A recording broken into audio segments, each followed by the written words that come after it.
Welcome back, everybody. Today, I'm going to teach you how to remove the background in Davinci Resolve. This technique is incredibly useful when you want to isolate a subject and place them on a different background or create professional-looking compositions.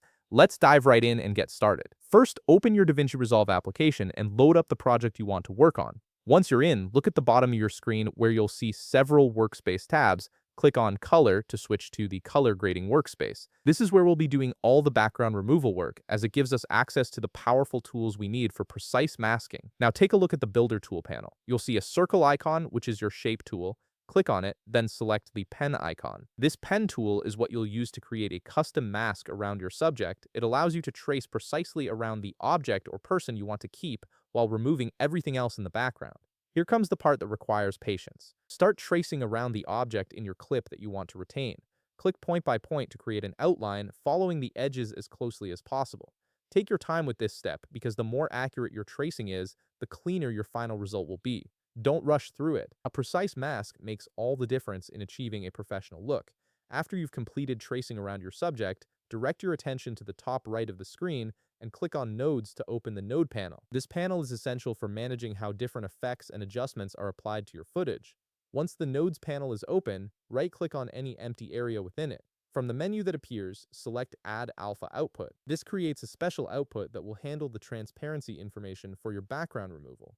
Next, you'll need to connect the nodes properly. Look for the blue square and the blue circle in your node tree. Click and drag to connect the blue square to the blue circle. This connection tells Davinci Resolve to use your mask as an alpha channel, which is what creates the transparency effect and removes the background. Now go back to the Builder tool and click on the tracker icon to open the tracking panel. Once it's open, click on Frame. This activates frame-by-frame tracking, which is crucial if your subject moves during the clip. You'll need to adjust the mask position as your subject moves to maintain a clean background removal throughout the entire video. Move your playhead to the very start of your video. Now begin adjusting your trace as the video plays. You can edit it frame by frame for maximum precision, or move through it by seconds if your subject isn't moving too dramatically. The choice depends on how much movement is in your footage and how detailed you want to be. More movement typically requires more frequent adjustments. Once you've finished tracking and adjusting your mask through the entire clip, click on Edit at the bottom of the screen to return to the editing workspace. Here, you can preview your work and see how the background removal looks in context with the rest of your project. Play through it to make sure everything looks smooth and professional. And that's it. You've successfully removed the background in Davinci Resolve. If you found this video helpful, please leave a like, subscribe, and see you in the next video.